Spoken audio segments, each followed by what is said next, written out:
Es cierto que los millones de personas que viven y mueren sin aceptar a Jesucristo se pierden para siempre. Si es así, incluye a los que nunca escucharon su nombre. ¿Qué hay de los bebés que mueren antes de poder comprender lo que significa aceptar el único nombre por el cual uno puede ser salvo? Y si sus padres son hindúes, musulmanes, ateos o no están interesados en la religión, ¿hay alguna esperanza para ellos o para sus padres? ¿Qué hay de la advertencia del apóstol Pablo de que incluso Satanás tiene ministros que aparecen como ministros de justicia? Dijo que algunos creen en un Jesús distinto, que tienen un espíritu distinto y un evangelio distinto. ¿Significa que todos estos están perdidos? Aunque todos sean sinceros, pueden tener razón todas las denominaciones que enseñan doctrinas distintas con enfoques radicalmente diferentes. ¿Están todas estas personas engañadas, perdidas para siempre? ¿Es justo Dios? ¿Ama a todos o solo a unos pocos? La sorprendente respuesta viene directamente de las páginas de la Biblia. Acompáñenos.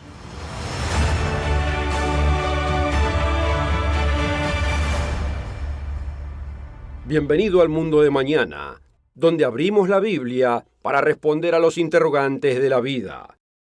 Hoy responderé las preguntas con todas sus ramificaciones.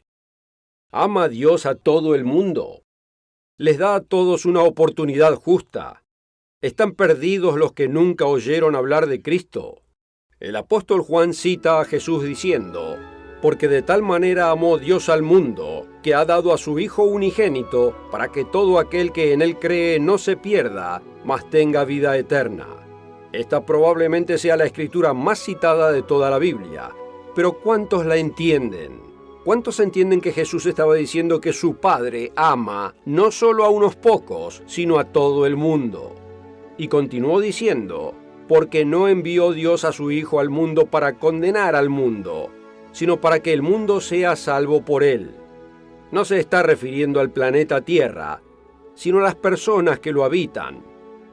Pero luego está esa escritura preocupante que nos dice que hay un solo nombre bajo el cielo por el cual uno puede ser salvo.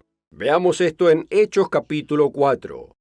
El contexto es la ocasión en la que Pedro invocó el nombre de Jesucristo para sanar a un lisiado.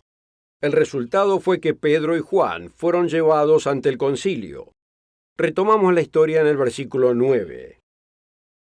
Puesto que hoy se nos interroga de qué manera éste haya sido sanado, sea notorio a todos vosotros y a todo el pueblo de Israel, que en el nombre de Jesucristo de Nazaret, a quien vosotros crucificasteis y a quien Dios resucitó de los muertos, por él este hombre está en vuestra presencia sano. En el versículo 12, refiriéndose al nombre de Jesucristo, dice: y en ningún otro hay salvación, porque no hay otro nombre bajo el cielo dado a los hombres en que podamos ser salvos. Así que aquí tenemos un dilema. No importa cómo se cuente, con este pasaje en mente, según cualquier cálculo, siempre ha habido muchos más no salvos que salvos. Piense en los millones que murieron sin siquiera conocer la Biblia o su mensaje.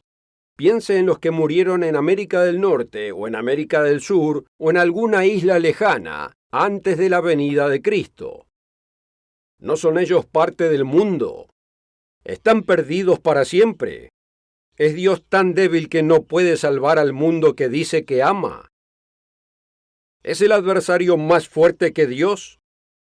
Si no es así, esto nos lleva a la inevitable pregunta: ¿es Dios justo?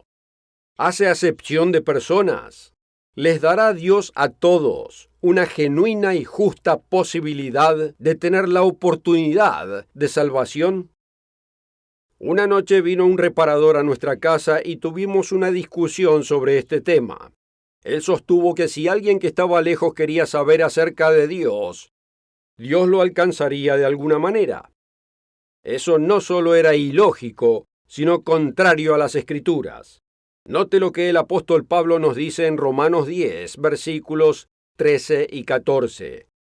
porque todo aquel que invocare el nombre del Señor será salvo. ¿Cómo pues invocarán a aquel en el cual no han creído? ¿Y cómo creerán en aquel de quien no han oído? ¿Y cómo oirán sin haber quien les predique? La justicia de Dios es una pregunta con la que muchos han luchado. Hay muchas formas en las que los teólogos tratan de explicar este acertijo, pero todas las explicaciones del cristianismo tradicional son erradas. ¿Por qué es que los clérigos y sus denominaciones no ven lo que es obvio en la Biblia respecto a los millones de no salvos, muchos de los cuales nunca han oído hablar de Jesús? La respuesta es multifacética, pero les daré dos simples respuestas bíblicas. La primera: Dios no está llamando a todos ahora. Déjeme repetirlo. Dios no está llamando a todos ahora.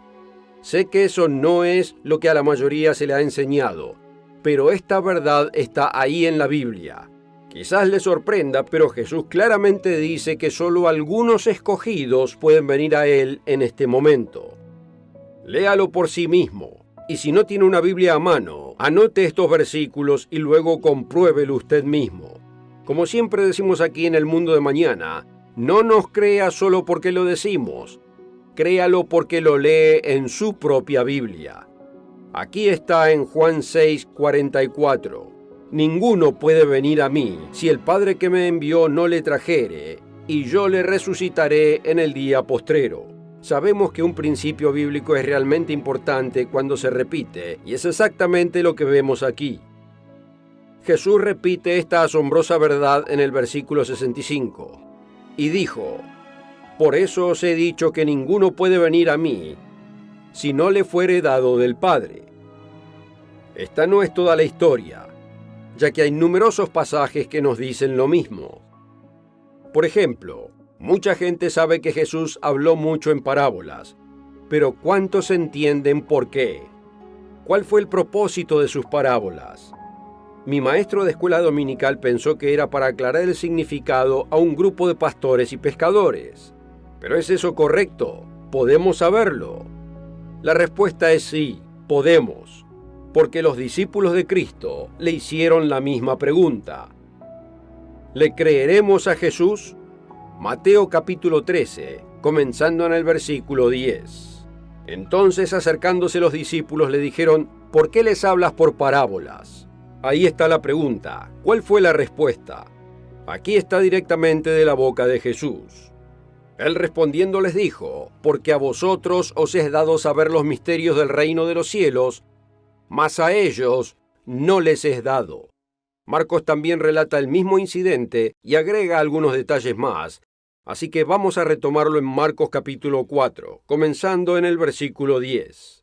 Cuando estuvo solo, los que estaban cerca de él con los 12 le preguntaron sobre la parábola, y les dijo: A vosotros os es dado saber los misterios del reino de Dios, mas a los que están fuera, por parábolas todas las cosas, para que viendo vean y no perciban, y oyendo oigan y no entiendan, para que no se conviertan y les sean perdonados los pecados. Entonces Jesús explicó a sus discípulos la parábola del sembrador. En esta parábola se siembran las semillas. Algunas caen al borde del camino, otras en terreno pedregoso con poca tierra. Algunas crecen, pero la hierba mala las ahoga. Y las semillas restantes caen en buena tierra, donde brotan y producen cantidades variadas de cosecha. Después de relatar un par de parábolas más, vemos el comentario de Marcos, que muchos pasan por alto en el versículo 34. Y sin parábolas no les hablaba, aunque a sus discípulos en particular les declaraba todo. La simple verdad bíblica es que Dios no está llamando a todos ahora. Y esta verdad tristemente se les escapa a clérigos, así como a los miembros también. Para repasar, la Biblia nos dice, número 1, Dios no está llamando a todos ahora. Razón número 2, Dios solo da su espíritu de entendimiento a aquellos que le obedecen. Predicar en el nombre de Jesucristo fue un negocio peligroso en el primer siglo y en muchas partes del mundo desde entonces. En una ocasión los apóstoles fueron encarcelados, pero milagrosamente liberados por un ángel que les instruyó que regresaran al templo y hablaran todas las palabras de esta vida. Otra vez fueron llamados ante el concilio. Retomemos el relato en Hechos 5, versículo 27. Cuando los trajeron, los presentaron en el concilio, y el sumo sacerdote les preguntó diciendo: «¿No os mandamos estrictamente que no enseñaseis en ese nombre? Y ahora habéis llenado a Jerusalén de vuestra doctrina, y queréis echar sobre nosotros la sangre de ese hombre». La respuesta de los apóstoles fue punzante, algo que el sumo sacerdote y quienes lo rodeaban no acostumbraban oír. ¿Quiénes creían que eran estos galileos sin educación? Pedro y los apóstoles dijeron: «Es necesario obedecer a Dios antes que a los hombres. El Dios de nuestros padres levantó a Jesús, a quien vosotros matasteis colgándole en un madero. A este Dios ha exaltado con su diestra por príncipe y salvador, para dar a Israel arrepentimiento y perdón de pecados». Ahora fíjese en esta declaración: «Y nosotros somos testigos suyos de estas cosas, y también el Espíritu Santo, el cual ha dado Dios a los que le obedecen». Ellos, oyendo esto, se enfurecían y querían matarlos. Lo que Pedro y los demás insinuaban era que estos líderes religiosos no obedecían a Dios, por tanto no eran guiados por el Espíritu de Dios. Aquí hay una poderosa lección. Si no obedecemos a Dios, no se nos dará el Espíritu Santo, y es Cristo viviendo en nosotros por el poder del Espíritu Santo el que abre nuestra mente para entender. Cuando el profeta Daniel quiso entender el tiempo de las visiones que se le dieron, se le instruyó: «Anda, Daniel, pues estas palabras están cerradas y selladas hasta el tiempo del fin. Muchos serán limpios y emblanquecidos y purificados. Los impíos procederán impíamente». Y escuche ahora: «Y ninguno de los impíos entenderá, pero los entendidos comprenderán. La maldad es más que abuso de sustancias, inmoralidad sexual, asesinato y robo. Todo esto es iniquidad. Pero en el centro y alma de la iniquidad está el rechazo y la rebelión contra Dios y su voluntad, como es expresada en su ley. ¿Por qué la gente no puede entender que el nuevo pacto, en lugar de eliminar la ley, la hace más vinculante? Jesús no anduvo con rodeos cuando pronunció su famoso Sermón del Monte. Léalo por sí mismo en Mateo capítulo 5, versículos 17 y 18. «No penséis que he venido para abrogar la ley o los profetas. No he venido para abrogar, sino para cumplir. Porque de cierto os digo que hasta que pasen el cielo y la tierra, ni una jota ni una tilde pasará de la ley, hasta que todo se haya cumplido». ¿Han pasado el cielo y la tierra? Entonces, ¿por qué la gente tergiversa su claro enunciado? Una táctica que usan es decir que la expresión «todo fue cumplido» significa que la ley fue abolida en la crucifixión y que todo ya se hizo en ese momento. ¿Pero encaja esto con el contexto de su enunciado? Para nada. En lugar de eliminar la ley, él muestra que él espera más de nosotros. Él nos lleva a un nivel más alto. Porque os digo que si vuestra justicia no fuere mayor que la de los escribas y los fariseos, no entraréis en el reino de los cielos. Y continuó dando ejemplos de lo que quería decir. Señaló el sexto mandamiento que prohíbe el asesinato, pero luego pasó a mostrar que tener odio en el corazón es el espíritu del asesinato. Él dijo en los versículos 27 y 28, «Oísteis que fue dicho, no cometerás adulterio. Pero yo os digo que cualquiera que mira a una mujer para codiciarla, ya adulteró con ella en su corazón». Ahora, ¿hay alguien que piense que la letra de la ley, evitar el acto mismo del adulterio, es más difícil que guardar el espíritu de la ley, como lo explicó Jesús? Sin embargo, vemos un ataque constante a la ley de Dios por parte de las mismas personas que dicen creer en Jesús.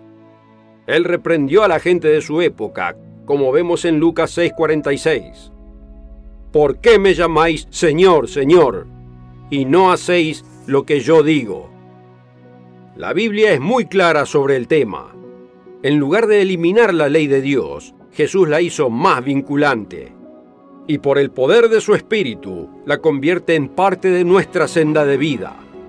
Es la senda del amor, el amor verdadero y genuino, como nos dice en 1 de Juan 5, versículo 3. Pues este es el amor a Dios, que guardemos sus mandamientos, y sus mandamientos no son gravosos. Y fíjese en Hebreos 10:16.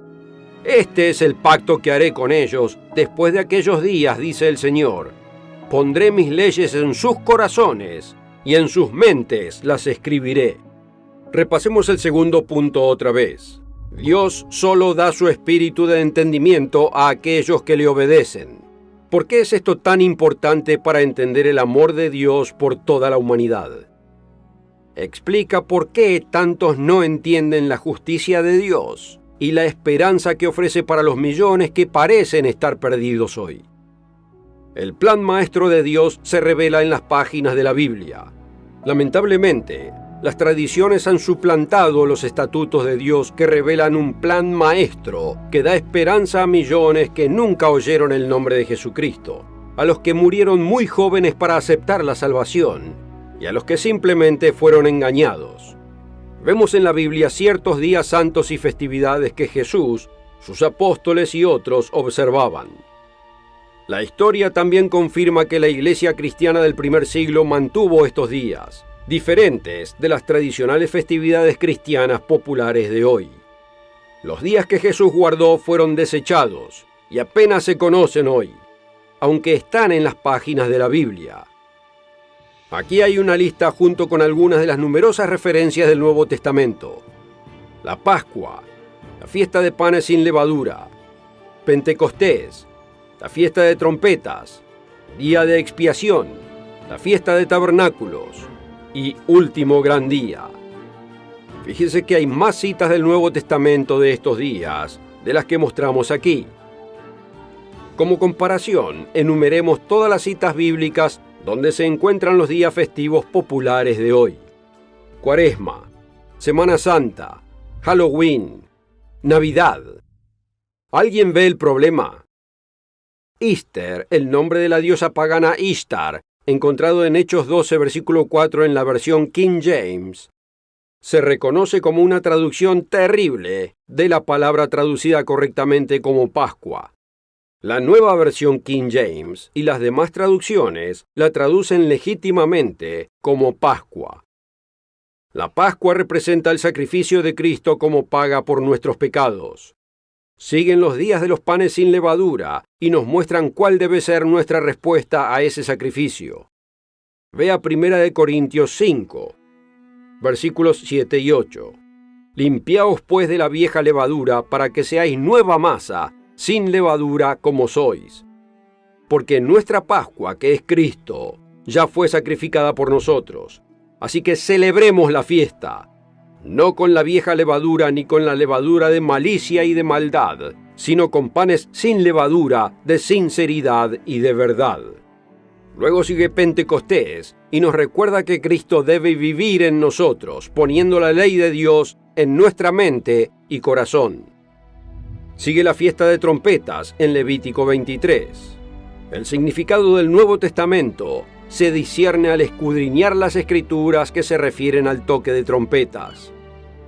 Veamos que se refiere a las 7 plagas de trompetas que se encuentran en Apocalipsis, introduciendo el toque de la 7ª trompeta, el regreso de Cristo para gobernar sobre toda la tierra. Sigue el día de expiación y nos enseña que nunca habrá armonía en la tierra mientras Satanás esté presente. Este día describe su prohibición de influenciar a la humanidad durante 1000 años. Ese reinado de 1000 años está representado por lo que se llama la fiesta de tabernáculos. La 7ª y última fiesta en el plan de Dios se llama el último gran día, y es un gran día. Apunta a un tiempo muy específico en el futuro, cuando Dios resucitará a la vida física a quienes nunca escucharon el verdadero mensaje del Evangelio, o si lo oyeron fueron tan engañados por Satanás que no pudieron entenderlo. Esta fiesta refleja el tiempo en que millones de personas tendrán su primera oportunidad de elegir la senda de Dios. Vea Apocalipsis capítulo 20. Y vi un gran trono blanco, y al que estaba sentado en él, de delante del cual huyeron la tierra y el cielo. Esto es después del reinado de 1000 años de Cristo. Y vi a los muertos grandes y pequeños de pie ante Dios, y los libros fueron abiertos. Y otro libro fue abierto, el cual es el libro de la vida, y fueron juzgados los muertos por las cosas que estaban escritas en los libros, según sus obras. Los libros que se abren son los libros de la Biblia, que estaban cerrados a la mente de esta gente. Vea también que el libro de la vida es abierto, no cerrado. Jesús se refirió a este tiempo de juicio en Mateo 11, 21 al 24. Y tú, Capernaum, que eres levantada hasta el cielo, hasta el Hades serás abatida, porque si en Sodoma se hubiesen hecho los milagros que han sido hechos en ti, habría permanecido hasta el día de hoy. Por tanto os digo que en el día del juicio será más tolerable el castigo para la tierra de Sodoma que para ti. Esto no describe una segunda oportunidad, sino una primera oportunidad, cuando sus mentes se abrirán. Gracias por acompañarnos. Recuerde suscribirse para no perderse otro video del mundo de mañana. Y si desea obtener una copia del folleto ¿Es este el único día de salvación?, que es gratis, haga clic en el enlace de la descripción. Hasta la próxima.